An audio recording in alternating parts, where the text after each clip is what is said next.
కృష్ణ. హరే కృష్ణ. ఈ యొక్క సాయంకాలం సోమవారం మంచి సమయం ఇది. దేవతలు అందరూ కూడా శయనానికి ఉపక్రమించేటువంటి సమయం. ఇంకో హాఫ్ సమయంలో అందరు దేవతలు దాదాపు ఎంతమంది భగవంతునికి వైష్ణవులు ఉన్నారు, భక్తులు ఉన్నారు. సో వారందరూ కూడా శయనానికి ఉపక్రమించేటువంటి సమయం, మంచి సమయం. కాబట్టి ఈ సమయంలో వాళ్ళు ఏం చేస్తారట అంటే మామూలుగా వైష్ణవులు భగవంతుడు దేవతలు ఏంటంటే వాళ్ళు స్వయం శక్తి కలవాళ్ళు కారు. వారికి శక్తి ఎక్కడి నుంచి వస్తుంది? ఎట్లయితే ఒక వృక్షానికి తనంతట తాను అది బలం ఎలా పుంజుకుంటుంది అంటే తనకి నీరు అందడం వల్ల, అంటే కొన్ని శక్తులు దానికి అందడం వల్ల అది బలం పుంజుకుంటుంది. అలానే దేవతలకు కూడా భగవంతుడి నుంచి తన యొక్క శక్తి ట్రాన్స్ఫర్మేషన్ అని అంటుంది. సో దానివల్ల వారు శక్తివంతులు అవుతారు. సో కాబట్టి వారు ఎవరి నుంచి అయితే శక్తివంతులు అవుతున్నారో వారిని కృతజ్ఞత చెప్పుకొని వారితో వారు గౌరవప్రదంగా వారిని ప్రార్థన చేసి శయనంకి వెళ్ళిపోతున్నారు.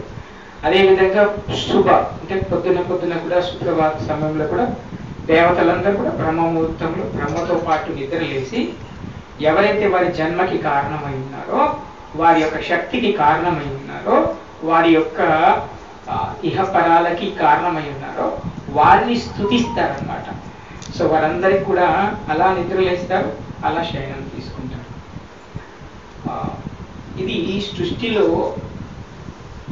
ప్రతి ఒక్కరి దగ్గర నుంచి ఉంది. అంటే బ్రహ్మ దగ్గర నుంచి పడితే ఆ యొక్క ప్రాణి ఎవరైతే ఆలోచన శక్తి కలిగినటువంటి ప్రాణి నరుడి వరకు అంటే మానవుడి వరకు కూడా ఈ యొక్క ధర్మం ఉంది, ఇలా చేయాలి అని. కానీ మన యొక్క దైనందిన జీవితంలో మనం అందరం కూడా ఒక గొప్పనైనటువంటి ఎప్పటికీ కూడా ఈ భౌతిక ప్రపంచంలో ఎప్పటికీ కూడా దొరకనటువంటి ఒక వస్తువుని వెతుకుతున్నాం, ఒక వస్తువు కోసం ఆరాటపడుతున్నాం, ఒక వస్తువుని పొందడానికి ఏమేమో ప్రయత్నాలు చేస్తున్నాం.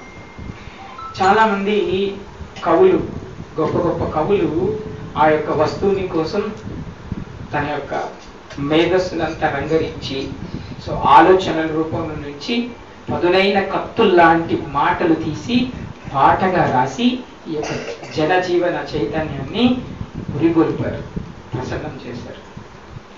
ఈ ప్రజలందరూ కూడా ఒక వైపుగా ఉన్న వారిని ఒక వైపుగా తయారు చేసి ఒక వైపుగా ఉంచి ఒక సర్కిల్లో ఉంచి ఒక ఐక్యమత్యంలో ఉంచి వారందరినీ కూడా ఆ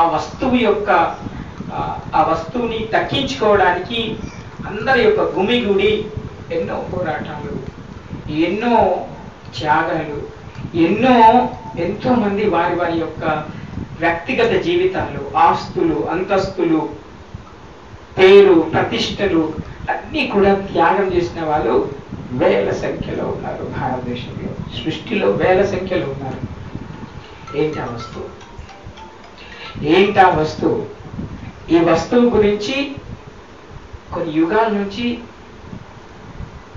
బ్రహ్మ వెతుకుతున్నారు, 33 కోట్ల మంది దేవతలు వెతుకుతున్నారు, మనుషులు వెతుకుతున్నారు. మనుషులైతే ఏకంగా పోరాటాలు కూడా చేశారు. చూడండి, భారతదేశంలో ఎన్ని యుద్ధాలు జరిగాయి, ఎన్ని పోరాటాలు జరిగాయి, అవునా? ఎన్ని స్వతంత్రోద్యమాలు జరిగాయి, అవునా? సో ఎంతమంది సమరవీరులు, ఎంతమంది ఉద్యమకారులు వారి వారి యొక్క శరీరాన్ని త్యాగం చేశారు.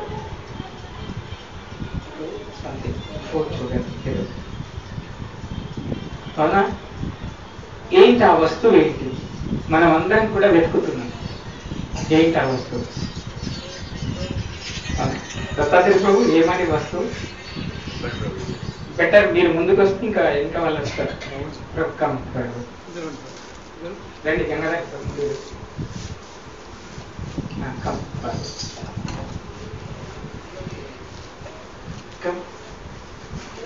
కృష్ణ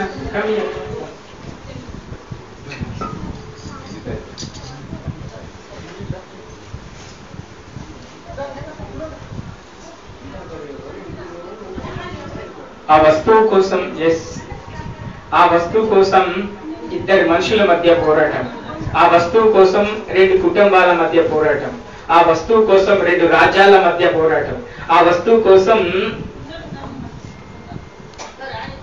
చాలా వాటి మధ్య పోరాటం. ఆ పోరాటం నిరంతరం జరుగుతూనే ఉంది. No, I'm not. But it's good. డబ్బు no. No.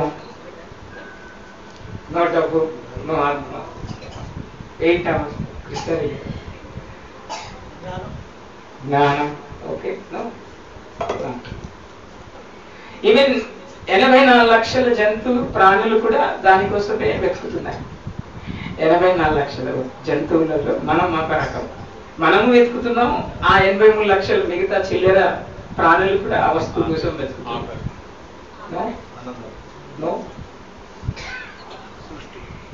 ఏదైతే వస్తువు కావాలని ఆ వస్తువు కోసమని మనం మన తండ్రి అయిన భగవంతుడి నుంచి విడిపోయినాం. ఎప్పుడు విడిపోయామో మనకు తెలియదు. ఎప్పుడో ఇంటి నుంచి అలిగి వెళ్ళేసి వచ్చాం, ఎప్పుడు వచ్చినామో తెలియదు. ఎప్పుడో మన తండ్రి భగవంతుడు ఆయన నుంచి వదిలి, ఆయన నుంచి అలిగి బయటకు వచ్చేసినాం. ఆయన నుంచి నాకు అది కావాలి, నీ అవసరం లేకుండా నీ తండ్రి, నేను అన్న తండ్రిని ఎదిరించాను. నాకు నీ అవసరం ఏంటి, నేను స్వయంగా సంపాదించుకోగలను, స్వయంగా ఉండగలుగుతాను, నేను స్వయంగా ఆ వస్తువుని పొందగలుగుతాను, నీ సహాయం లేకుండా వచ్చేసినాం. ఆ కోరిక రాగానే No. No. No. No. No.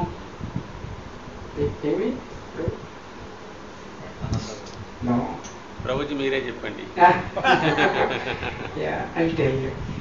ఎంతో మంది ఆ వస్తువు కోసం, దాన్ని నేను వస్తువుగా సంబోధిస్తున్నాను, కొద్ది కన్ఫ్యూజన్ ఉండొచ్చు.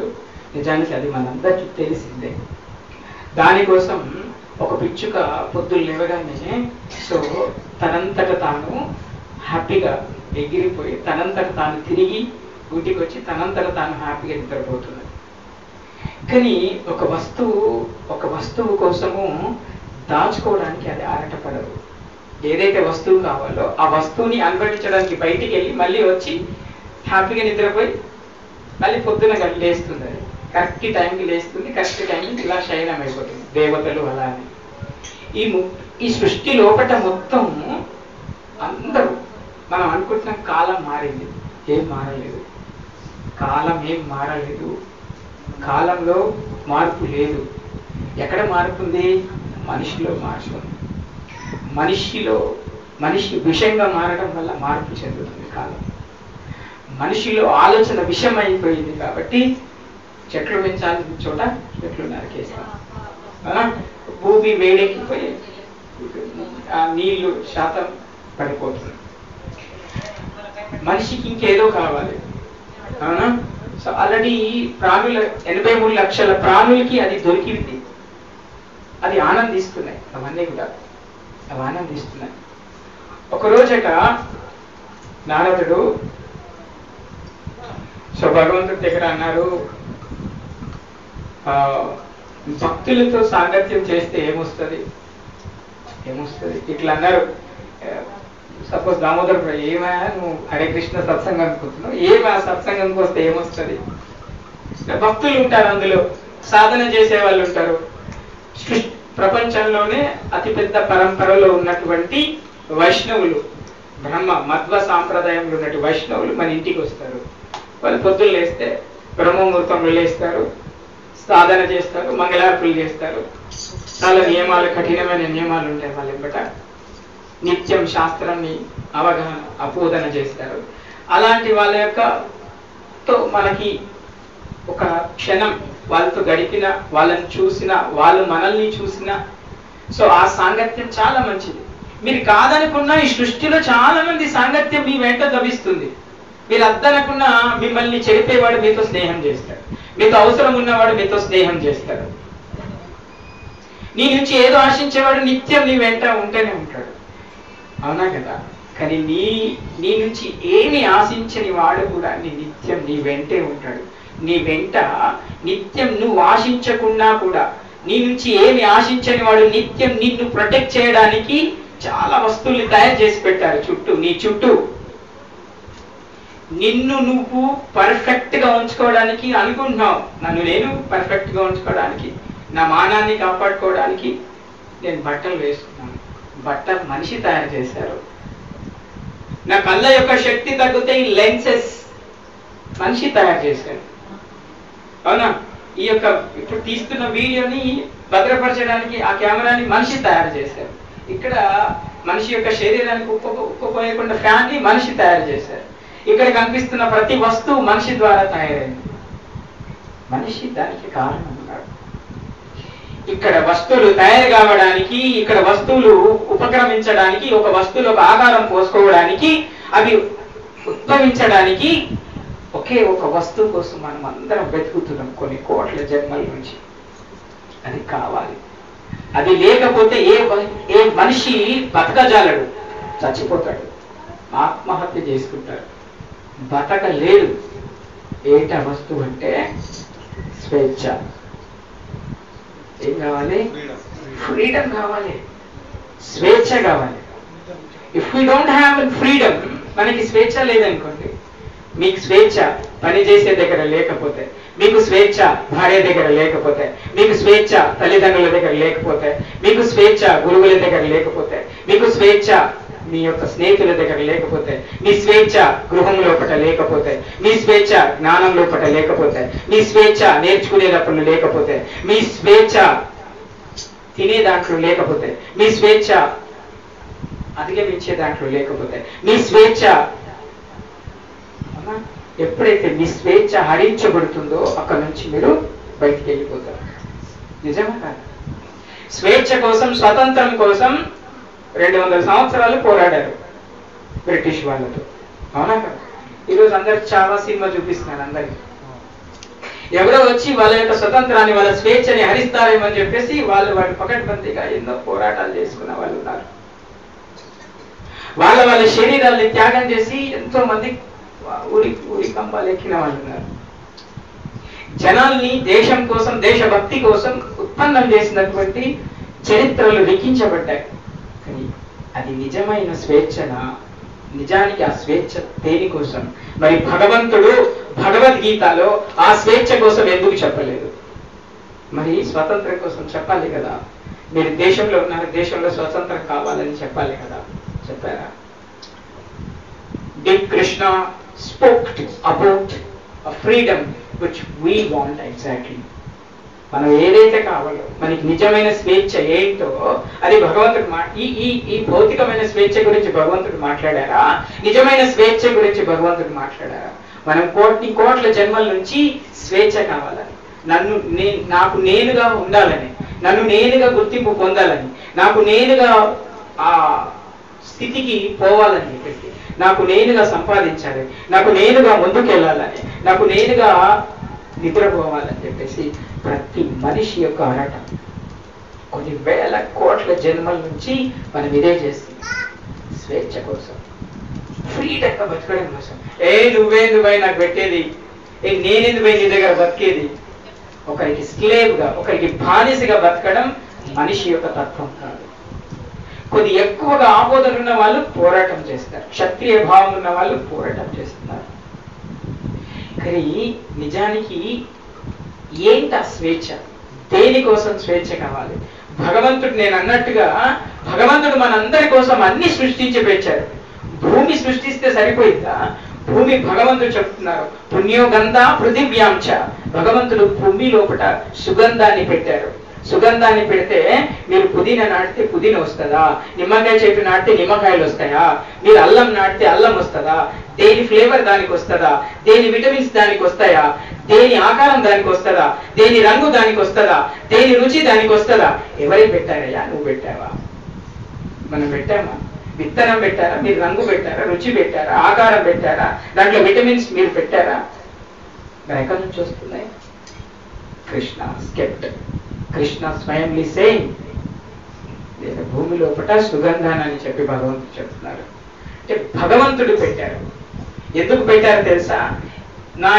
నా ఈ కుమారులు, నా ఈ అంశం అనేటువంటి మనుషులు భూమి మీదకి వెళ్ళిపోయారు. వాళ్ళకి స్వేచ్ఛ కావాలి. నేను స్వేచ్ఛగా బతకాలి తండ్రి, నేను స్వేచ్ఛగా విహరించాలి, స్వేచ్ఛగా నాకు నచ్చింది నేను చేయాలని చెప్పేసి మనం ఈ భూమి మీదకి వచ్చేసామట.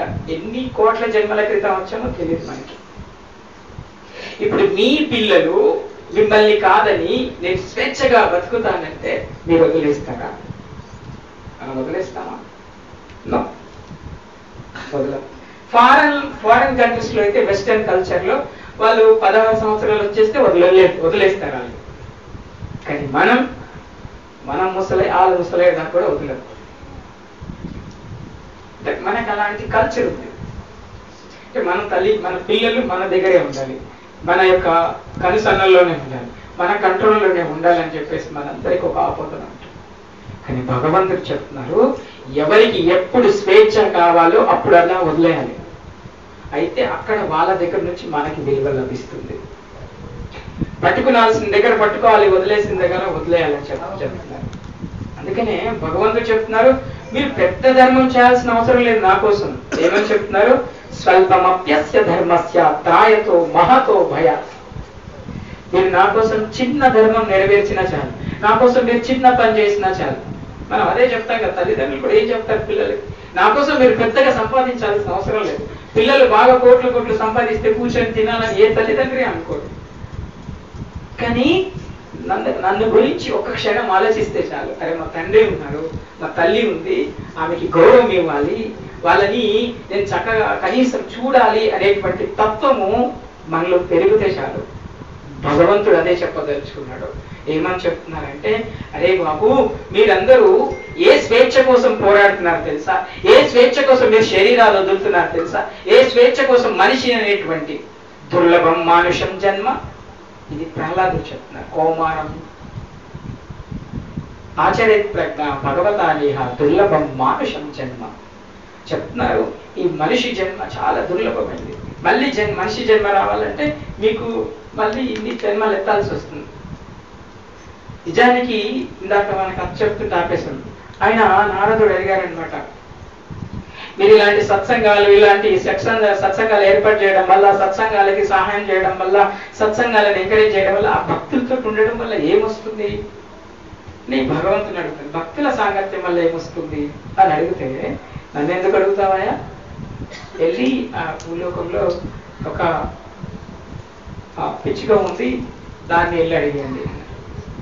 అప్పుడు ఆ పిచ్చుకను అడుగుతున్నారు ఆయన నారదుడు వెళ్ళి, భక్తుల సాంగత్యం వల్ల ఉంటే ఏమొస్తుంది, భగవంతుడు మిమ్మల్ని అడుగుమన్నారు అనేసరికి అది వెంటనే నేను తర్వాత చెప్తానని చెప్పేసి అక్కడి నుంచి వెళ్ళిపోయాడు.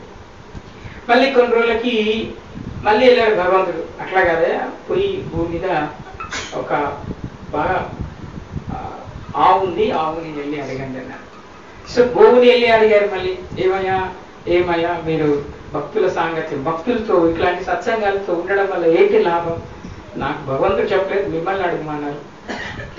అప్పుడు కూడా సమాధానం ఉండదు. సో మళ్ళీ భగవంతుడి దగ్గరికి వెళ్తే, ఫలానా ఇంట్లో ఫలానా యొక్క బాబు ఇప్పుడే పుట్టాడు, ఆయన మీరు వెళ్ళి అడగండి. అప్పుడు నారదుడు వెళ్ళి ఆ బాబుని అడుగుతున్నాడు, ఏమైనా భక్తులతో సాంగత్యం, ఇలాంటి భాగవతం, భగవంతుడి యొక్క కథ, భగవంతుడి యొక్క నామము, భగవంతుడి యొక్క స్థితిలో 1 గంట 2 గంటలు మనము ఇలా వెచ్చించడం వల్ల ఏంటి లాభం అని అడిగితే, లాభం ఏంటా? మీరు గొప్ప విశుద్ధ భక్తులు, నారదుడు గొప్ప భక్తులు కదా అంటున్నారు. మీరు గొప్ప భక్తులు, మీతో నేను ఆ క్షణం ఉన్నందుకే ఆ పిట్ట నుంచి గోవుగా నాకు శరీరం వచ్చింది. మళ్ళీ మీరు నాన్న వచ్చి అడగడం వల్ల గోవు నుంచి నాకు మనిషి శరీరం వచ్చింది. చూడండి, అంటే మనం అందరం ఉండాల్సిన వాళ్ళతో సాంగత్యం చేయడం మర్చిపోయాము. స్వేచ్ఛ అనేటువంటి వాయువుని పీల్చడానికి, స్వేచ్ఛగా మనకి నచ్చినట్టుగా, మీరు చూడండి ఈ రోజుల్లో చాలా మంది స్వేచ్ఛ కోసం ఏమేమో చేస్తున్నారు, యూట్యూబ్లలో ఏమేమో చేస్తున్నారు, వీడియోలు పెట్టి ఏమేమో చేస్తున్నారు. ఆ స్వేచ్ఛ అనేటువంటి ఒక తాపత్రయం కోసం మనిషి తన మానాన్ని అమ్ముకుంటున్నాడు, మనిషి తన వ్యక్తిత్వాన్ని కడిగేస్తున్నాడు, మనిషి తన యొక్క ఆయుష్ని తగ్గించుకుంటున్నాడు, మనిషి తన యొక్క ఉత్సాహాన్ని మొత్తం నిర్వీర్యం చేస్తున్నాడు, మనిషి తన కుటుంబాల యొక్క జీవితాన్ని తాకట్టు పెట్టేస్తున్నాడు. అవునా? మనిషి స్వేచ్ఛగా తను తాగాలంటే తను స్వేచ్ఛగా ఉండాలనుకుంటున్నాడు. కాబట్టి భార్య ఇంట్లో ఉన్న వస్తువులన్నీ కూడా హ్యాపీగా అమ్మేస్తాడు. ఆయన కుటుంబాన్ని తాకట్టు పెట్టేస్తాడు. ఈ రోజుల్లో చూడండి, కొన్ని బెట్టింగ్ చేయడానికి యాప్స్ ప్రమోషన్ మీద పెద్ద కేసు నడుస్తుంది. సో చాలా మంది డబ్బుల కోసం ఇంకొక జీవితాల్ని పనంగా పెట్టేస్తున్నారు. అంటే వీడు స్వేచ్ఛ పొందడం కోసం, వీడు స్వతంత్రంగా జీవితాన్ని అనుభవించడం కోసం ఇంకొకరిని బలి చేస్తున్నారు. భగవంతుడు ఏం చెప్పదలుచుకున్నాడంటే, నిజానికి స్వేచ్ఛ దేనికి కోల్పోయాం తెలుసా? ఆత్మకి కోల్పోయాం. మనం అందరము స్వేచ్ఛని దేనికోసం అనుభవించాలని శరీరం కోసం అనుభవిస్తున్నాం. ఈ శరీరాన్ని స్వేచ్ఛగా విహరింపజేయాలనుకున్నాం. ఈ స్వేచ్ఛని మంచి నీళ్ళల్లో ఈదుతూ గడపాలనుకుంటున్నాం. ఈ శరీరాన్ని స్వేచ్ఛగా గాలిలో ఆనందంగా విహరించాలని కోరుకుంటున్నాం. ఈ శరీరంతో స్వేచ్ఛగా హ్యాపీగా ఆనందంగా సో భోజనం చేయాలనుకుంటున్నాం. అవునా? ఈ స్వేచ్ఛతో ఈ శరీరాన్ని ఆనందమైనటువంటి బంగ్లాలలో మంచి మంచి లగ్జరియస్ థింగ్స్ లలో దీన్ని పెట్టాలని వస్తున్నాం. స్వేచ్ఛ అంటే అదే అనుకుంటున్నాం. కానీ భగవంతుడు ఇక్కడ ఏం చెప్తున్నారంటే, స్వల్పమభ్యస్య ధర్మస్య త్రాయతో మహోభయ. భగవంతుడికి సంబంధించినటువంటి కార్యాన్ని నిర్వర్తించడం అసలైన స్వేచ్ఛ. భగవంతుడి యొక్క నామం పలకడమే మీకు దొరికేటువంటి అసలైన స్వేచ్ఛ. భగవంతుడి కైంకర్యాలలో మన శరీరాన్ని సేవ రూపంలో పెట్టడం అసలైన స్వేచ్ఛ.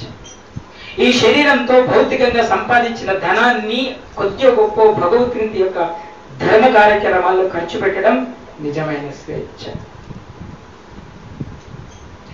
మిమ్మల్ని మీరు ఎంతో భౌతికంగా ఇబ్బంది పెట్టుకొని పొద్దు మాపు కష్టపడుతూ ఈ శరీరంతో నానా కష్టాలు పడుతూ వచ్చిన ధనంలో ఒక్క భాగం భగవంతుడి ఖర్చు పెట్టడం అత్యంత గణనీయమైనటువంటి స్వేచ్ఛ. ఒక్క రూపాయి మీరు భగవంతుడి కోసం మనస్ఫూర్తిగా ఖర్చు పెట్టండి, తర్వాత భగవంతుడి నుంచి వచ్చేటువంటి 1000% స్వేచ్ఛని మనం ఆత్మ అనుభవించగలుగుతాం. It was completely delayed in Bhagavad Gita, which is in Bhagavatam. భాగవతంలో చెప్పబడింది, అవునా? భగవద్గీతలో చెప్పబడింది. మీరు మనం ఎలా తయారైపోయామట ఆచార్యులు చెప్తారు. ఒక బంగారం పంజరం ఉంది కదా, ఆ బంగారం పంజరంలో చిలుక ఉంటుంది. దాని డోర్ తీస్తాడు వాడు, తీస్తే ఆ చిలుక బయటకు వచ్చి ఏం చేస్తుంది? ఒక కారు తీస్తుంది. మరి అది అప్పుడు ఎగిరిపోవచ్చు కదా. అది ఏం చేస్తుంది? తిరిగి మళ్ళా వెళ్ళకపోతుంది. అలాగే ఎందుకు అట్లా? ఛాన్స్ ఉంది మనం ఎగిరిపోవడానికి. ఎందుకు మళ్ళీ దాన్ని లోపలికి పోయింది? అది ద సేమ్ థింగ్ ఇన్ ఆచార్యులు అదే చెప్తున్నారు. మనకి అవకాశాలు చాలా వస్తాయి భగవంతుడి వైపు మరలడానికి, భగవంతుడి మార్గం వైపు వెళ్ళడానికి, భక్తి జీవనం గడపడానికి ఎన్నోసార్లు భగవంతుడు అవకాశం ఇస్తారు. కానీ మనం తిరిగి మళ్ళీ భౌతికమైనటువంటి మాయలోకి వెళ్ళిపోతామని చెప్తున్నారు భగవంతుడు. ఎందుకంటే మనము పెంచుకున్నటువంటి మన చుట్టూ మనం ఏర్పరచుకున్నటువంటి బంధాలు అత్యంత దృఢమైనటువంటి వాటితో కట్టిబెట్టారు. అక్కడి నుంచి బయటకు రాలేదు. ఎవరు వస్తారని చెప్తున్నారు తెలుసా భగవంతుడు? ఎవరైతే నా భక్తి చేస్తారో వాళ్ళు వస్తారని చెప్తున్నారు. అనన్యా చింతయంతా మాం ఏ జనా పర్యుపాసతే తేషాం నిత్యాభియుక్తానం యోగక్షేమం వహామ్యహం అని చెప్తున్నారు భగవంతుడు. ఎవరైతే నా యొక్క భక్తి చేస్తారో, నా యొక్క శరణం తీసుకుంటారో వారు ఈజీగా రాగలుగుతారు తప్ప అన్నిలకి ఇబ్బందిగానే ఉంటారు. నిజానికి శాస్త్రంలో భగవంతుడు అదే చెప్తున్నారు. నేను ఈ స్వేచ్ఛ అనేటువంటి వాయు కోసం ఏమేమో అమ్ముకుంటున్నారు, ఏమేమో చేస్తున్నారు. కానీ నీకు ఒక్కసారి కనుక ఇట్లాంటి సత్సంగం అంటే భగవంతుడి యొక్క శాస్త్రం ఏం చెప్పిందో, భగవంతుడి భక్తుల ద్వారా కనుక మనం వినడం అలవాటు చేసుకుంటే మన యొక్క, ఎందుకంటే మన యొక్క లోపల ఉన్న సూక్ష్మ శరీరం వినదు, సూక్ష్మ శరీరం మనసు వినదు, మనసు పైన బుద్ధి వినదు, బుద్ధి కంటే అహంకారం ఇంకా వినదు. ఎందుకంటే అది మనల్ని ఉంచనీయదు, విననీయదు. అరే నేను ఈ స్థాయిలో ఉన్నా, నేను వినాలా, నాకు అవసరం అయింది అనిపిస్తుంది. అంటే దట్ ఈగో వర్స్ ఆల్వేస్ మనల్ని లాక్ చేస్తూ ఉంటుంది, కొడతా ఉంటుంది, తగ్గొద్దు అని చెప్తుంది. కానీ భగవంతుడి దగ్గర ప్రతి ఒక్కడు కూడా తగ్గాలి. భగవంతుడిని చూడగానే, భగవంతుడి పాదాలని చూడగానే తగ్గాలి. నిజానికి భగవంతుని ఎలా దర్శించుకోవాలో ఇప్పుడు మనకు తెలియదు. భగవంతుడు చెప్తున్నారు నన్ను ఎలా దర్శించుకోవాలి అనా పాదమాశ్రయే వినుపాత కుంభ. పాదమాశ్రయే అంటే భగవంతుడు చెప్తున్నారు నా యొక్క పాదాల నుంచి దర్శనం. ఎప్పుడైనా భగవంతుడిని ఫామ్ అనే ముఖం చూడొద్దు అని చెప్పారు. శాస్త్రంలో భగవంతుని దర్శనం చేసుకోవడానికి కూడా ఒక ప్రాసెస్ ఉంది. ఫస్ట్ భగవంతుని యొక్క చరణాల మీద దృష్టి పోవాలి మనకి. భగవంతుడి పాదాలు ఎలా ఉన్నాయి, భగవంతుడి పైన కాళ్ళు ఎలా ఉన్నాయి, భగవంతుడి యొక్క ఉదరం ఎలా ఉంది, భగవంతుడి యొక్క వక్షస్థలం ఎలా ఉంది, ఆ తర్వాత భగవంతుడి యొక్క ముఖారం ఎలా ఉంది, అలా భగవంతుని దర్శనం చేసుకోవాలని ఉంది శాస్త్రం. ఎప్పుడైనా భగవంతుని ధ్యానిస్తే నిజంగా కళ్ళు మూసుకోండి అందరూ ఒకసారి. భగవంతుడు ఏ గుర్తుకొస్తుందని మీరు చెప్పండి. నిజంగా ఏ భగవంతుడైనా గుర్తుకొస్తున్నారా? ఏ భగవంతుడి కన్నా మీ మనసు లోపల మొత్తం అవకాశం ఇచ్చారా? మీరు కళ్ళు మూసుకుంటే ఏ భగవంతుడు మీకు కనిపిస్తున్నారు చెప్పండి. కనిపిస్తున్నారు ఎవరైనా? ఎందుకు కనిపించట్లేదు? బికాస్ ఈ కళ్ళకి అది చూపించట్లేదు. మీరు లేచి నేర్చుకోవాలి. భక్తులు ఏం చేస్తారు? పొద్దున్న లేచి మాలాంటి వాళ్ళకి ఏం పని అయ్యా? పొద్దున్న 3:30కి లేస్తే అభ్యంగ స్నానం చేసి జపం చేసి భగవంతుని చూసుకుంటా కళ్ళ పాదాల నుంచి చూసుకుంటా హారతిచ్చుడు, అగరబత్తి ఇవ్వాలి, ధూపం ఇవ్వాలి, తర్వాత దీపం ఇవ్వాలి, ఫ్లవర్ ఇవ్వాలి, స్నానం చెప్పాలి, చామర్ ఇవ్వాలి. ఇన్ని రకాలుగా చూసి చూసి చూసి చూసి కళ్ళు మూసుకుంటే అదే గుర్తుకొస్తుంది. నీళ్లు తాగేటప్పుడు కూడా అదే ఆయన రూపమే గుర్తుకొస్తారు. మీరు ఆహారం తింటుంటే ఆహారం తినేటప్పుడు కూడా ఆయనే గుర్తుకొస్తారు. It is coming. భగవంతుడు ఈస్ నాట్ సేయింగ్ దట్ భక్తి చేయాలంటే పెద్ద గుళ్ళు కట్టియాలి, లేకుంటే భక్తి చేయాలంటే మాలాగా ఉండాలి, ఏం చెప్పలేదండి. భగవంతుడు ఏ రిస్ట్రిక్షన్స్ పెట్టలేదు. తన తండ్రి తన పిల్లల్ని గుర్తు చేయడానికి ఏం రిస్ట్రిక్షన్స్ పెడతారండి? నాకు అర్థం కాదు. అదే భగవంతుడు పెట్టారు. That is a simple logic is given by Krishna. Please please నా కోసం దయచేసి మీరు ఇలా అలా అని సమయాన్ని, శక్తిని, ధనాన్ని వృధా చేయొద్దని చెప్తున్నారు. సింపుల్ గా నన్ను శరణం తీసుకోమని చెప్తున్నారు. సింపుల్ గా మన ధర్మం వైపు జీవనం గడపమని చెప్తున్నారు. పూర్వం మన వాళ్ళు అదే చేశారు. పొద్దున్నే మంచిగా లేచి మంచి ఇల్లాకిలు నూక్కొని మంచి కల్లాపి చల్లుకొని ముగ్గులు పెట్టుకునేవారు. మేము చిన్నగా ఉంటుంటే మా ఇంటి పక్క నుంచి ఆ ఎడ్లు పోతుండే ఆ గంటలు సప్పుడు వస్తుంది. మా తాతయ్య అంటుంటే ఎడ్లు పోతున్నాయి లేవండి. అప్పటికి 4:45 అవుతుంది. ఇప్పుడు ఎడ్లు కావు, పక్కన హారం కొట్టినా కానీ మనం ఇంట్లో లేస్తున్నాం. మాయ ఇస్ కమింగ్ టు దట్. ఎప్పుడైతే భగవంతుని మనం ఇలా సెంటర్లో పెట్టుకున్నామో, మన ఇంట్లో భగవంతుడు ఉన్నాడని మనం గ్రహిస్తామో, మన ఇంట్లో భగవంతుడికి నిత్యం పూజలు చేస్తున్నామో, భగవంతుడికి నిత్యం భగవంతుడి యొక్క నామం పలుకుతున్నామో, దట్ ఈస్ అది గృహం కిందికి వస్తుంది. నేను చాలాసార్లు చెప్తున్నాను, ప్రతి ఒక్కరి ఇంట్లోకి వెళ్ళి ఈ హౌస్ ప్రోగ్రామ్స్ ఎందుకు చేస్తున్నామంటే చాలా శ్రేష్టమైంది. ఈ కలియుగంలో భగవంతుడు చెప్పినటువంటి శ్లోకాల్ని ఈ కలియుగంలో ఏదైతే పలకాలో, ఏదైతే పలికించబడాలో, ఎవరైతే వినాలో, ఏదైతే వినాలో అదే ఇది చేయాల్సింది. దిస్ ఈస్ కాల్డ్ గీతా యజ్ఞం. ఇది గీతా యజ్ఞం కిందికి వస్తుంది. సంకీర్తన యజ్ఞం కిందికి వస్తుంది. ఇది కలియుగం యొక్క ధర్మం. మీరు ఇంట్లో ఎన్ని సత్యనారాయణ వ్రతాలు చేసినా, ఎన్ని వేరే వ్రతాలు చేసినా, ఎన్ని యజ్ఞాలు చేసినా నో జీరో మీకు ఫలితం వస్తుంది.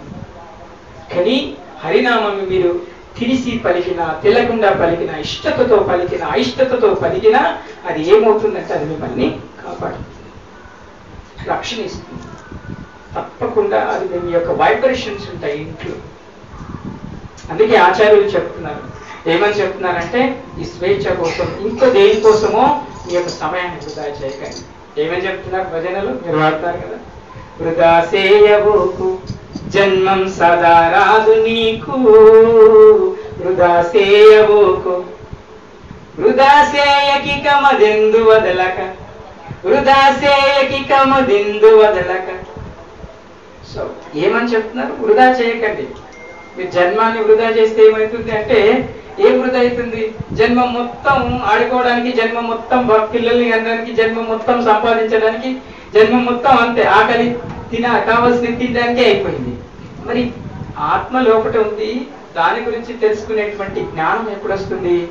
ఇలాంటి సత్సంగాల వల్ల వస్తుంది, ఇలాంటి భగవంతుడి యొక్క కథా చర్చల వల్ల వస్తుంది. మనకు కూడా అనిపిస్తుంది, ఆహా ఈ ఆకాశం పైన ఏముంది, ఈ నక్షత్రాల పైన ఏముంది. ఇందాక మేము వస్తుండే కాలంలో అదే చూస్తున్నాం.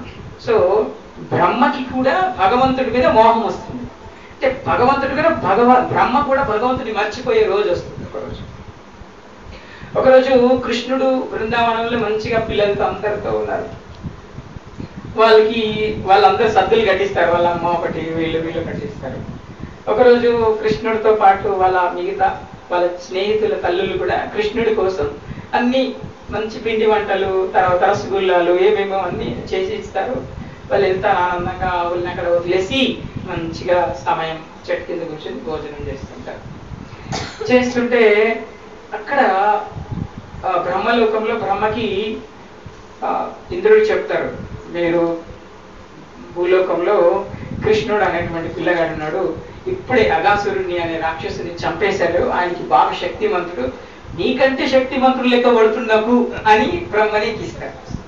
ఇప్పుడు బ్రహ్మ ఏం చేస్తాడంటే, నా గురించి నేనే సృష్టికర్తని, ఆ తర్వాత విష్ణు గురించి అయితే నాకు తెలుసు, ఏది చేయాలన్నా విష్ణువు నాకు చెప్తారు, అట్లాంటిది ఈయనెవరు ఏదో మంత్రం బింత్రం నేర్చుకున్నాడు అయినట్టున్నాడు అని పోయి పరీక్షిద్దామని చెప్పి ఆ బ్రహ్మ వస్తారు. వచ్చి చూస్తే అక్కడ భగవంతుడు మంచి స్నేహితులతో ఆనందంగా ఆ యొక్క భోజనాన్ని చేస్తున్నారు. అప్పుడు ఈ బ్రహ్మ ఏం చేస్తారంటే ఒక ఆవుని దొంగలిస్తారు. దొంగలిచ్చేసరికి ఆ ఆవు కనిపించదు. వచ్చి కృష్ణకి చెప్తారు, కృష్ణ మన యొక్క ఆవు కనిపించట్లేదు, హంసి అట్లా చెప్తున్నారు మా బాబు.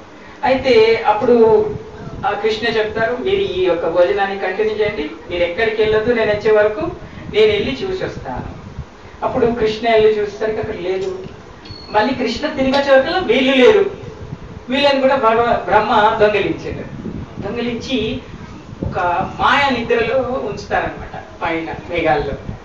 ఇంకా సమయం అయిపోతుంది, సాయంత్రం అయితే ఇంటికి వెళ్ళాలి కదా, తిరిగి ఆవుల్ని కొట్టుకునేసరికి అందరు తల్లిదండ్రులు వెయిట్ చేస్తున్నారు. అయ్యో మా ఇంకా మధుమంగల్ రాలేదు, సుధామ రాలేదు, ఎవరెవరు రాలేదని వాళ్ళందరూ హైరాణ పడుతున్నారు. సాయంత్రం వీళ్ళ రాత్రి అయింది, అయ్యో ఇంకా ప్రభు వస్తలేరు అన్నట్టుగా నేను వెయిట్ చేశారు కదా. అట్లా అందరూ వెయిట్ చేస్తున్నారు. యశోద కూడా వెయిట్ చేస్తుంది కృష్ణుడి కోసం లీగల్గా. సో అప్పుడు కృష్ణుడికి అర్థమైంది, బృందావనం అందరూ ప్రేమిస్తారు నన్ను, ఇప్పుడు నేను ఒక్కనే పోయి వాళ్ళు పోలేదనుకో అందరూ చాలా ఇబ్బందులు ఆహాకారాలు అయిపోతాయి. ఎవరు చూసేసరికి బ్రహ్మ యొక్క హంస ఉంటుంది కదా, హంస మీద వస్తారు కదా, ఆ యొక్క ఈక పడుతుంది కింద. ఇది బ్రహ్మ పని అని చెప్పి దీన్ని పని చేద్దాం అని చెప్పి ఫస్ట్ అయితే పోదామని చెప్పి ఏం చేస్తారంటే తనని తాను వ్యక్తపరుచుకుంటారనమాట. ఇన్కార్నేషన్ అంటారు ఇంగ్లీష్లో. అంటే తన నుంచి ఇంకొకరిని వ్యక్తపరుచుకుంటారు. తన నుంచి మధుబంగల్ లాగా, తన నుంచి తన స్నేహితులు ఎంతమంది ఉన్నారో అంతమంది లాగా తను మారి ఇంటికి అందరు వెళ్తుంటే వాళ్ళు ఎదురుగా చాలా చూస్తుంటారు వాళ్ళ తల్లిదండ్రులు. అబ్బా వస్తుండే కృష్ణ ఫ్లూట్ వాయిస్, అమ్మా ఇంతసేపు అయింది, లేట్ అయిందమ్మా, ఎందుకైందంటే ఇక్కడ నేను బాగా తిన్నాం పడుకున్నామని చెప్తారు. కొత్తగా కనిపిస్తారు ఈరోజు వాళ్ళ పిల్లలు. అదేంటి ఈరోజు మా కొడుకు మధుబంగల్ మంచిగా కనిపిస్తుండు, బాగా అట్రాక్టివ్ కనిపిస్తుండు, ముద్దు కనిపిస్తుండు అంటే వాళ్ళకి తెలీదు కృష్ణనే ఆయనలాగా మారారు. అంటే కృష్ణకున్న అంత శక్తి, అంత అట్రాక్షన్ ఇంకెవరికి ఉండదు కదా. కృష్ణ తాను అలా మారేసరికి అందరూ ఆకర్షితులైపోతున్నారు ఆయనకి. సో అప్పుడు వాళ్ళందరూ పిల్లల దగ్గరికి వెళ్ళి తీసుకొని కౌగిలించుకుని, అవ్వా ఈరోజు ఎంత గమ్మ కనిపిస్తున్నారా, మీరు చాలా ముద్దుగా అనిపిస్తున్నారా, వాళ్ళ స్నేహితులు వాళ్ళ తల్లిదండ్రులందరూ ముద్దు చేస్తున్నారు. అలా ఒక్కరోజు అయిపోయింది, 10 రోజులు, నెల, 2 నెలలు, సంవత్సరం అయింది. సంవత్సరం దాకా భగవంతుడు ఆ యొక్క నాటకాన్ని కంటిన్యూ చేస్తున్నాడు. ఒకరోజు బ్రహ్మనే ఇది ఎటు నెగుతలేదని చెప్పేసి వెళ్ళి చూద్దాం ఏం చేస్తుంది ఈ బాలుడు అని చెప్పేసి కిందికి వస్తాడు. వచ్చేసరికి ఆ బృందావనంలో చాలా మంది బ్రహ్మలు ఉంటారు. ఇదేంటి సృష్టికి ఇది ఒక్కనే కదా బ్రహ్మని, చాలా మంది బ్రహ్మలు ఉంటారు. ఒక్కొక్క బ్రహ్మకి 10 తలలు, ఒక బ్రహ్మకి 15 తలలు, ఒక్కొక్క బ్రహ్మకి 20 తలలు, ఒక బ్రహ్మకి 8 తలలు, ఒక బ్రహ్మకి 50 తలలు. ఇట్లాంటి బ్రహ్మలు ఉన్నారు అక్కడ. చాలా మంది బ్రహ్మలు, అనంత సంఖ్యలో బ్రహ్మలు ఉన్నారు. అదేంటి నేను ఒక్కనే కదా బ్రహ్మని సృష్టికి, ఇంతమంది బ్రహ్మని యాడికలు వచ్చి నెత్తి పాగలైపోతా ఆయనకి. ఇంకా వాళ్ళందరూ పోయిస్తున్న తర్వాత అప్పుడు ఆయన పోయి భగవంతుడికి అలా సాష్టాంగ నమస్కారం చేస్తారు. అయ్యా నేను గర్వం వచ్చింది, నేనే సృష్టికి పెద్ద అనుకున్నా, నాకే అంత తెలుసు అనుకున్నా, నా వల్లనే ప్రతిదీ జరుగుతుంది అనుకున్నా.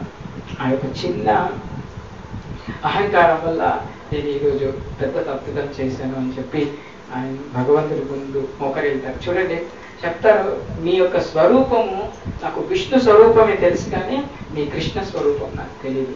ఇప్పుడు చెప్తారు, గోలోకంలో అప్పుడు భగవంతుడి గురించి జ్ఞానం వస్తుంది బ్రహ్మకి. అప్పుడు చెప్తారు, గోలోకనామ్ని నిజదామ్ని తలేన తస్య గోవిందం ఆది పురుషం తమహం భజామి. ఇప్పుడు బ్రహ్మ సంహిత చెప్తారు, భగవంతుడు బ్రహ్మ స్వయంగా కృష్ణుడి గురించి ఒక సంహిత రాశారు, దాని గురించి చెప్తారు. అవునా, లక్ష్మీ సహస్ర శత సంభ్రమ సేవ్యమానం గోవిందం ఆది పురుషం తమహం భజామి అని అలా భగవంతుడి ముందు ప్రణామం చేస్తూ ఆ ప్రణామ మంత్రాన్ని భగవంతుడి కోసం చెప్తారు. ఈశ్వర సచిదానంద విగ్రహ అనాదిర్ ఆదిర్ గోవింద సర్వకారణ కారణం అని బ్రహ్మ స్తుతిస్తూ అక్కడ భగవంతుడి నుంచి సెలవు తీసుకుంటారు. చూడండి, సో అక్కడ భగవంతుడు ఏం చెప్తున్నారు, బ్రహ్మ ఏం చెప్తున్నారంటే, సో ఈవెన్ బ్రహ్మకి కూడా భగవంతుడు అంటే కృష్ణుడి యొక్క భక్తి కలగడం, అంటే కృష్ణుడి యొక్క కాన్షియస్నెస్, అందుకే అంటే కృష్ణ కాన్షియస్నెస్ అంటే కృష్ణ భక్తి అనేటువంటి దృక్పథం కలగడం చాలా దుర్లభంగా జరుగుతుంది అని. అంటే ఇది ఎటర్నల్ కాబట్టి భగవంతుడు చెప్తుంది, ఇది ఎటర్నల్, దీనికి మించి ఇంకేం లేదు అనమాట.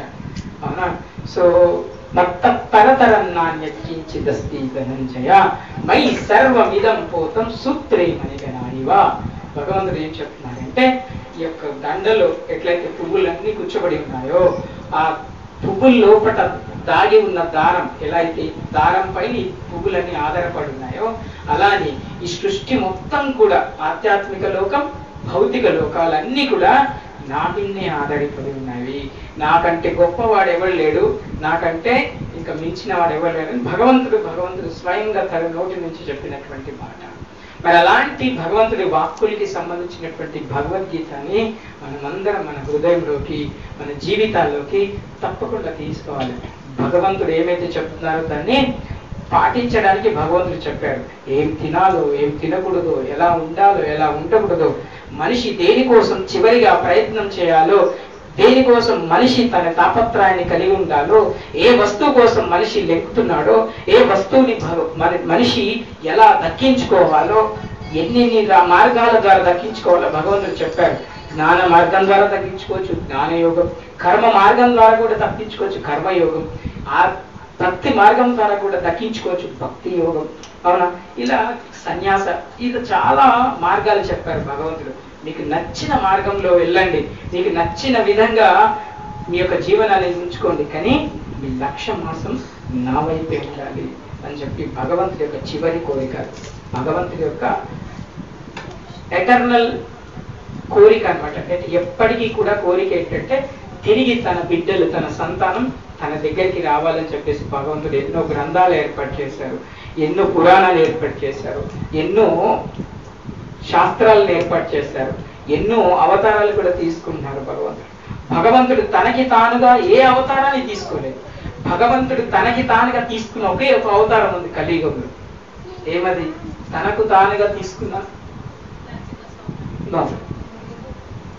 రీసెంట్ గా చదివి ఒక్క భగవంతుడి చైతన్య మహాప్రభు అవతారం మాత్రమే తనకు తానుగా తీసుకున్నారు తప్ప ఏ అవతారాన్ని భగవంతుడు కావాలని తీసుకున్నది లేదు. ప్రతి అవతారం వెనకాల భగవంతుడు తన యొక్క భక్తుల్ని రక్షించడానికి, సాధువులు, భగవంతుడు స్వయంగా చెప్పారు భగవద్గీత. ఏమని చెప్పారు? అందరికి మీకు వస్తుంది. ఏమని చెప్పండి శ్లోకం. పరిత్రాణాయ సాధూనాం వినాశాయ సదుష్కృతాం ధర్మ సంస్థాపనార్థాయ సంభవామి యుగే యుగే. ఇంకేం చెప్పారు? సో ఇలా భగవంతుడు ఏం చెప్తున్నారంటే సాధువుల్ని రక్షించడానికి, దుష్టుల్ని శిక్షించడానికి తప్పకుండా నా యొక్క అవతారం ఉంటుందని చెప్పారు. తప్ప నన్ను నేను పేరు చెప్పించుకోవడానికి, నన్ను నేను కీర్తించబడడానికి, నేను గొప్ప కావడానికి భగవంతుడు అవతారం తీసుకుంటానని చెప్పాలి. మనల్ని ఉద్ధరించడానికి మాత్రం భగవంతుడు వస్తారు. భగవంతుడు అలా ద్వాపరయుగంలో వచ్చింది కూడా మనల్ని ఉద్ధరించడానికి. కలియుగంలో జనులు చాలా రకాలుగా ఇబ్బంది పడతారు, వాళ్ళ యొక్క ఆయుష్ తక్కువగా ఉంటుంది. అప్పుడు వాళ్ళ యొక్క నేను ఇచ్చినటువంటి ఈ భగవద్గీత సారాంశాన్ని వాళ్ళు గ్రహించి వారి జీవన స్థితిని నా వైపుగా మార్చుకుంటారని చెప్పేసి భగవంతుడి యొక్క ఆశాపూర్ణం. ఆ విధంగా భగవంతుడి యొక్క భగవద్గీత మనందరి జీవితాల్లో ఎంతో మంది గొప్ప గొప్ప వ్యక్తుల జీవితాల్లో వెలుగు నింపినటువంటి భగవద్గీత తప్పకుండా మన జీవితంలో కూడా భగవంతుని యొక్క వెలుగు తప్పకుండా నింపుతుంది. భగవంతుని యొక్క వైపు మనల్ని హ్యాపీగా స్వేచ్ఛగా విహరింపేలాగా చేస్తుంది. చూడండి, కృష్ణ భక్తిలో అదే చెప్తారు ఆచార్యులు, ప్రభుపాదుల వారు అదే పెట్టారు. ఇస్కాన్ మీకు ఎలాంటి రిస్ట్రిక్షన్స్ ఉండవు, ఆనందంగా చిందులేయచ్చు, ఆనందమైనటువంటి ప్రసాదం, ఎక్కడా కూడా సంపూర్ణమైనటువంటి స్వేచ్ఛతో కూడినటువంటి మీకు స్థితి ఉంటుంది. మీరు ఇస్కాన్ సెంటర్స్కి పోతే మీకు సాధారణమైనటువంటి స్వేచ్ఛాపూరితమైనటువంటి వాతావరణాన్ని మందిరాలు కల్పిస్తుంటాయి. సో కాబట్టి మనమందరం యొక్క తపస్సు, మనందరి యొక్క జ్ఞానం, మనందరి యొక్క ఆనందం, మనందరి యొక్క లక్ష్యం స్వేచ్ఛ పొందడం. అది ఆధ్యాత్మిక స్వేచ్ఛ అయి ఉండాలి. అది భగవంతుని యొక్క భక్తికి సంబంధించిన స్వేచ్ఛ అయి ఉండాలి. దాని వల్లనే మనం తృప్తి చెందగలుగుతాం, దాని వల్లనే మనం సంపూర్ణం అవ్వగలుగుతాం, దాని వల్లనే మనం స్థిమితంగా ఉండగలుగుతాం. చూడండి, ఆచార్యులు, గొప్ప గొప్ప సాధువులు, గొప్ప గొప్ప మునులు, వాళ్ళు ఎందుకు అంత స్థిరంగా ఉంటారంటే వాళ్ళకి తెలిసిపోయింది, వాళ్ళకి తెలుసు, అరే ఆత్మకు సంబంధించిన జ్ఞానాన్ని నేను నేర్చేసుకున్నాను, ఇంకా భగవంతుడి లోకానికి వెళ్ళడమే నా ప్రయాణం. ఆ భగవంతుడి లోకానికి వెళ్ళే ప్రయాణం లోపల నా ముందుకు ఎవరైనా వస్తే వాళ్ళకి నేను నేర్చుకున్న దాంట్లో కొన్ని విషయాలు చెప్పి, వాళ్ళ దాంట్లో ఎవరైనా అలాంటి దృక్పథం కలిగిన వాళ్ళకి ఆ యొక్క మాటల బాణాలు తగిలి వారు కూడా ఆ మార్గం వైపు వెళ్తారేమో అని చెప్పేసి సాధువులు, సాధకులు, పురుషులు వాళ్ళందరూ ఏం చేస్తారంటే ఈ యొక్క భక్తి ప్రచారాన్ని చేస్తూ ఉంటారు. అలా ఆదిశంకరాచార్యులు కూడా ఈ యొక్క భక్తి ప్రచారాన్ని చేపట్టారు. అట్లా చాలా మంది మధ్వాచార్యులు, రామానుజాచార్యులు, ఎంతో మంది ఈ యొక్క భక్తి ఉద్యమాన్ని చేపట్టారు. సో కాబట్టి మనందరి జీవితాల్లో భగవద్గీత తప్పకుండా తీసుకోండి. ఇలాంటి సత్సంగాలు చేయడం వల్ల భక్తుల యొక్క మంచి సత్సంబంధం ఏర్పడుతుంది, భగవంతుడికి సంబంధించినటువంటి జ్ఞానం ఏర్పడుతుంది, భగవంతుడికి సంబంధించినటువంటి విషయాల పట్ల అవగాహన పెరుగుతుంది, భగవంతుడి పట్ల అన్నిటికంటే ఇంపార్టెంట్ భక్తి వృద్ధి చెందుతుంది.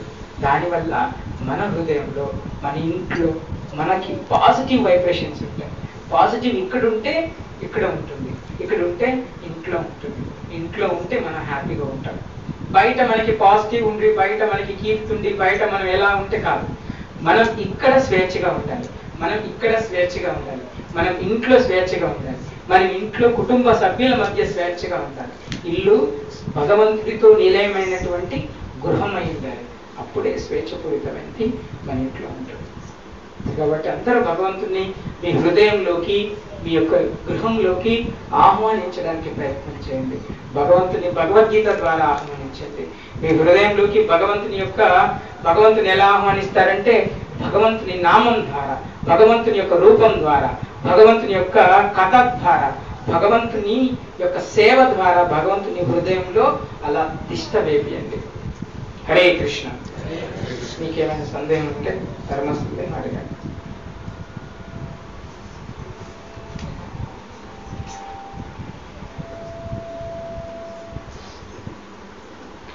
To ask anything?